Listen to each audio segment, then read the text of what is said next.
അങ്ങനെ നമ്മൾ വീട്ടിലോട്ട് പോവാണ്. അച്ഛൻ തന്നെയുള്ളല്ലോ. അപ്പോൾ അച്ഛന് കുറച്ച് ഫുഡും പിന്നെ അച്ഛന് കുറച്ച് തുണി കഴുകാനുണ്ട്. അപ്പോൾ നമ്മൾ അങ്ങോട്ട് വീട്ടിലോട്ട് പോവാണ്.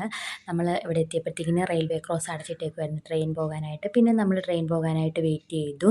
അതെല്ലാം കഴിഞ്ഞ് റെയിൽവേ ഗേറ്റെല്ലാം തുറന്ന് നമ്മൾ പിന്നെ വീട്ടിലോട്ട് പോവാണ്. അങ്ങോട്ട് പോകുന്ന വഴിക്കെല്ലാം കൃഷി കഴിഞ്ഞ പാടശേഖരങ്ങളാണ്. നല്ല ഭംഗിയുണ്ട് കാണാനായിട്ട്.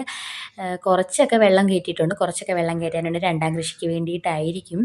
അങ്ങനെ പിന്നെ നമ്മൾ വീട്ടിലെത്തിയപ്പോഴത്തേക്കിനും പഞ്ചായത്ത് പൈപ്പിൽ വെള്ളം ഉണ്ടായിരുന്നു. വേഗം തന്നെ വിഷ്ണു ചേട്ടൻ ചെടിക്കൊക്കെ വെള്ളം നനയ്ക്കാനായിട്ട് തുടങ്ങി. പക്ഷേ 2 ദിവസം മുമ്പേ മഴയുണ്ടായിരുന്നെന്ന് പറഞ്ഞെങ്കിലും നമുക്ക് എന്നും വരാൻ പറ്റത്തില്ലല്ലോ. പിന്നെ ഞാൻ വേഗം തന്നെ അച്ഛൻ്റെ കുറച്ച് തുണികളൊക്കെ കഴുകാനുണ്ടായിരുന്നു. അതെല്ലാം കഴുകിയിട്ടു. അച്ഛൻ സോപ്പൊടി വയ്ക്കാത്ത മുക്കി വെച്ചിട്ടായിരുന്നു പോയത്.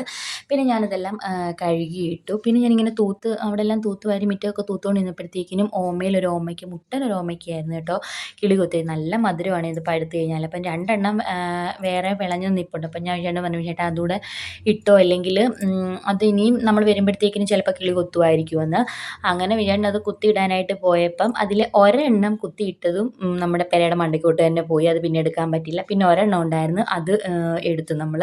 പിന്നെ അച്ഛനുള്ള ഫുഡെല്ലാം ഞാൻ അവിടെ പാത്രത്തിലാക്കി അടച്ചു വെച്ചിട്ട് പിന്നെ നമ്മൾ പോകാനായിട്ട് വൈകുന്നേരത്ത് ചോറ് അച്ഛൻ ജോലിക്ക് പോയേക്കുന്നതുകൊണ്ട് ഉച്ചയ്ക്കും രാവിലെയൊന്നും വേണ്ട. അച്ഛൻ അവിടെ നിന്ന് കഴിക്കും വൈകിട്ടത്തേക്കിന് മാത്രമായിട്ട്. അങ്ങനെ പിന്നെ അച്ഛൻ വരാൻ നിന്നില്ല നമ്മൾ. കാരണം വിജയേട്ടന് നമ്മുടെ ഇവിടെ ഉത്സവം നടക്കുവാണല്ലോ ഹരിപ്പാട്ടമ്പലത്തിൽ. അപ്പം അമ്പലത്തിൽ പോകണമെന്ന് പറഞ്ഞു. അങ്ങനെ വീടൊക്കെ പൂട്ടി ഇറങ്ങി. അമ്മയില്ലാത്തതുകൊണ്ട് ഒരു രസമില്ലായിരുന്നേ.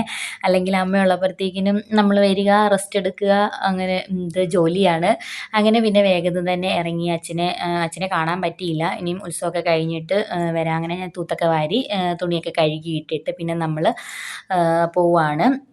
പോകുന്ന വഴിക്കാണെങ്കിൽ നമ്മുടെ പമ്പയാറ്റിൽ മറ്റേ ആഴം കൂട്ടാനായിട്ട് ഹിറ്റാച്ചിയൊക്കെ വെച്ചിട്ട് മണ്ണ് മാറ്റുന്നുണ്ടായിരുന്നു. നല്ല ഭംഗിയുണ്ടായിരുന്നു കാണാനായിട്ട്. അതുമാത്രമല്ല നല്ല കാറ്റും ഉണ്ടായിരുന്നു. നമ്മൾ ചൂട് വെയിലത്താണല്ലോ പോയത്. കാരണം ഉച്ച സമയത്താണ് നമ്മൾ പോയത്. തിരിച്ചു വന്നപ്പോഴത്തേക്കിനും ഒരു 4:30-5 മണിയൊക്കെ ആയായിരുന്നു.